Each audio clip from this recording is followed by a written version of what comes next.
오늘 우리에게 주신 하나님의 말씀은 마태복음 27장 27절로부터 44절입니다. 함께 보도록 하겠습니다. 이에 총독의 군병들이 예수를 데리고 관정 안으로 들어가서 온 군대를 그에게로 모으고 그의 옷을 벗기고 홍포를 입히며 가시관을 엮어 그 머리에 씌우고 갈대를 그 오른손에 들리고 그 앞에서 무릎을 꿇고 희롱하여 이르되 유대인의 왕이여 평안할지어다 하며 그에게 침뱉고 갈대를 빼앗아 그의 머리를 치더라. 희롱을 당한 후 홍포를 벗기고 도로 그의 옷을 입혀 십자가에 못 박으려고 끌고 나가니라. 나가다가 시몬이란 구레네 사람을 만나매 그에게 예수의 십자가를 억지로 지고 가게 하였더라. 골고다 즉 해골의 곳이라는 곳에 이르러 쓸개탄 포도주를 예수께 주어 마시게 하려 하였더니 예수께서 맛보시고 마시고자 하지 아니하시더라. 그들이 예수를 십자가에 못 박은 후에 그 옷을 제비 뽑아 나누고 거기 앉아 지키더라. 그 머리 위에 이는 유대인의 왕 예수라 쓴 줄패를 붙였더라. 이때 예수와 함께 강도 둘이 십자가에 못 박히니 하나는 우편에 하나는 좌편에 있더라.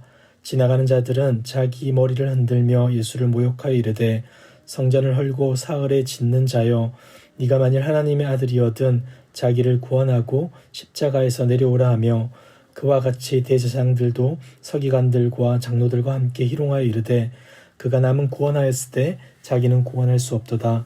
그가 이스라엘의 왕이로다. 지금 십자가에서 내려올지어다. 그리하면 우리가 믿겠노라. 그가 하나님을 신뢰하니 하나님이 원하시면 이제 그를 구원하실지라. 그의 말이 나는 하나님의 아들이라 하였도다 하며 함께 십자가에 못 박힌 강도들도 이와 같이 욕하더라. 아멘. 오늘의 본문은 이에라는 말로 시작됩니다. 이는 바로 앞절의 내용, 즉 빌라도가 바라바를 놓아주고 예수는 채찍질하고 십자가에 못 박히게 넘겨준 사건을 가리키는 것이죠. 빌라도가 예수님을 넘겨주자 총독의 군사들은 예수님을 데리고 관정으로 들어가게 되는데 그곳에는 온 군대가 모여 있었습니다. 이들은 예수님의 옷을 벗기고 홍포를 입히며 가시관을 엮어 머리에 씌우고 갈대를 오른손에 들립니다.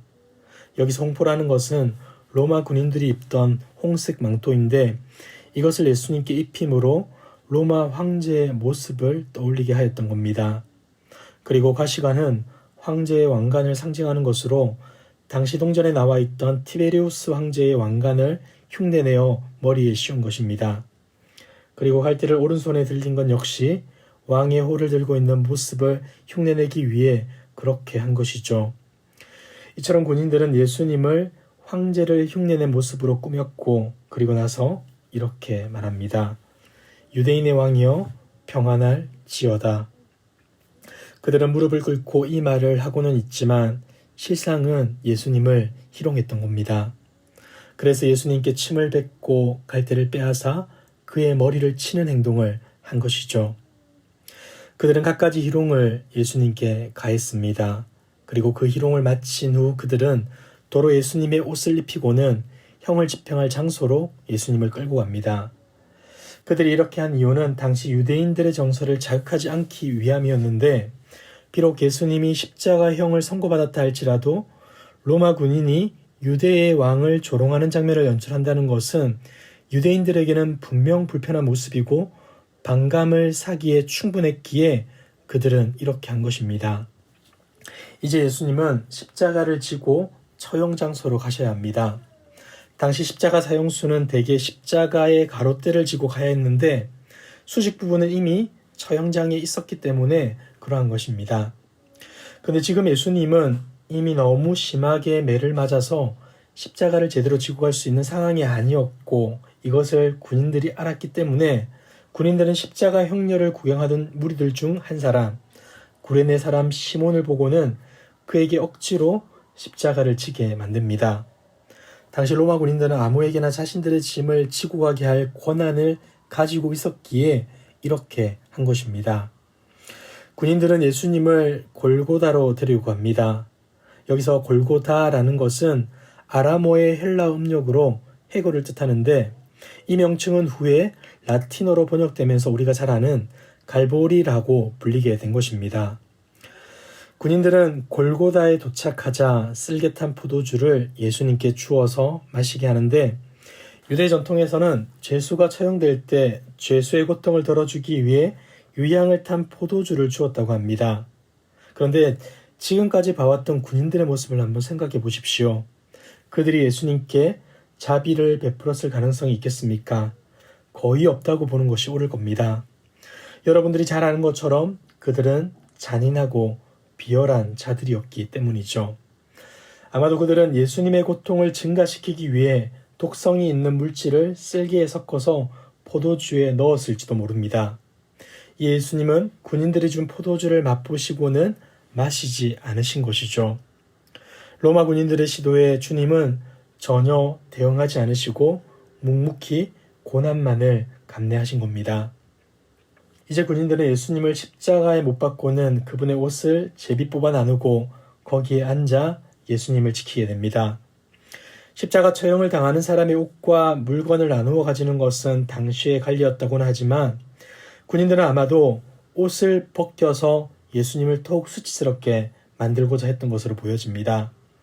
그리고 십자가 위에 유대인의 왕 예수라는 제패도 붙이는데 끝까지 예수님을 희롱하고자 하는 그들의 비열함이 여기에서 잘 드러나고 있는 것입니다. 이로 말할 수 없는 고통과 수치를 당하시는 예수님의 모습을 생각하자면 우리의 마음이 아려오는 것이 사실입니다. 하지만 이 당시 사람들의 마음은 그렇지 않았던 것 같습니다. 39절을 보시면 지나가던 사람들, 즉 예루살렘 성을 오고 가던 사람들은 혀를 차듯 자기 머리를 흔들며 예수님을 모욕하기 시작합니다. 성전을 헐고 사흘에 짓는 자여, 네가 만일 하나님의 아들이여든 자기를 구원하고 십자가에서 내려오라. 대제사장 서기관 장로들도 함께 예수님을 희롱하는데 그가 남은 구원하였을 때 자기는 구원할 수 없도다 라고 말합니다. 남들은 잘 고치고 치유하면서 정작 자신의 고통은 해결하지 못하는 무능한 자라 비난하는 것이죠. 이어 하나님을 신뢰하니 하나님이 원하시면 이제 너를 구원하실지라 라고 빈정대듯 말하기까지 합니다. 심지어 예수님과 함께 십자가에 달려있던 강도들마저도 예수님을 욕하고 있는 것이죠. 사랑하는 성도 여러분, 우리는 예수님이 수많은 희롱과 모욕을 받는 십자가의 사건을 통해 무엇을 깨닫게 됩니까? 먼저 우리는 예수님이 우리의 죄를 속량하시기 위해 십자가를 지셨다는 사실을 보게 됩니다. 놀랍게도 우리 주님은 고통을 피하기 위해 고민하거나 애쓰지 않으십니다. 도리어 모든 것을 친히 담당하셨던 것이죠. 사랑하는 성도 여러분, 우리는 예수님이 십자가에 달리신 모습을 생각할 때마다 우리를 향한 주님의 사랑이 얼마나 큰지 또한 반드시 기억해야 합니다. 우리가 받은 구원의 은혜가 얼마나 큰지를 깨달아야 한다는 것이죠. 여러분, 구원을 받아 하나님의 자녀가 된 것이 놀라운 감격과 감사의 이유가 되고 있습니까? 영원한 행벌이 있어야 할 우리를 십자가의 은혜로 영원한 생명으로 옮겨주신 주님의 은혜에 오늘도 감사하고 또 감사하는 저와 여러분들 되길 주님의 이름으로 축복합니다. 두 번째는 우리에게는 예수님을 희롱하고 모욕하는 그릇된 모습이 있지는 않은가 돌아보았으면 좋겠습니다. 군인들은 나약해 보이는 예수님을 조롱하고 멸시합니다. 자신들이 더 강하다 여겨졌기에 그렇게 한 것이죠. 그러나 사람들 앞에서는 분명한 예의를 지킵니다. 예수님에 대한 예의라기보다 혹시나 반감을 가질지 모르는 유대인들 때문에 그렇게 한 것입니다. 십자가의 주님을 바라보던 이들의 모습은 어떠합니까? 수많은 이적을 행할 때에는 환호하며 호산나 호산나 외치던 그들이 이제 예수님이 십자가에 못 박히시자 네가 만일 하나님의 아들이여든 자기를 구원하고 십자가에서 내려오라고 말합니다. 40일 금식 후 예수님을 시험했던 사탄처럼 네가 만약 하나님의 아들이라면 이렇게 행동해라 라고 말하며 조롱하는 것이죠. 사랑하는 성도 여러분, 우리는 분명 예수님을 향해 이렇게 말하진 않을 겁니다. 하지만 힘없고 연약한 자들에게 이렇게 반응하고 있지는 않은지 돌아보았으면 좋겠습니다. 주님은 우리를 위해 사랑의 질서로 십자가를 지셨는데 우리는 여전히 힘의 논리로 사람들을 지배하고 다스리고자 하고 있지는 않습니까? 주님의 사랑이 우리에게 가득하기를 소원합니다. 약육강식과 적자 생존이 진리라 말하는 세상 속에서 주님의 사랑만이 진리임을 고백하며 그분이 보여주신 사랑의 방식대로 끝까지 살아가므로 주님 닮은 제자의 모습으로 십자가의 길을 걸어가는 저와 여러분들 되길 주님의 이름으로 축복합니다. 기도하겠습니다. 사랑과 은혜가 풍성하신 하나님 아버지, 오늘도 새날 주시고 새 생명 주시어 하나님을 예배하게 하심에 감사드립니다. 오늘 말씀을 통해 우리를 위해 십자가를 지신 주님의 은혜와 사랑이 얼마나 큰지 다시금 깨닫게 하시고 늘 주님의 사랑을 기억하며 살아가게 하옵소서. 주님의 사랑에 부끄럽지 않는 삶 살아가게 하옵소서. 무지하고 어리석은 우리는 주님을 찾는다 말하지만 그 강구 가운데 슬며시 잘못된 욕망을 끼워 놓을 때가 있음을 고백합니다. 주신 은혜에만 집중하게 하시고 은혜에 합당한 삶으로 반응하게 하옵소서.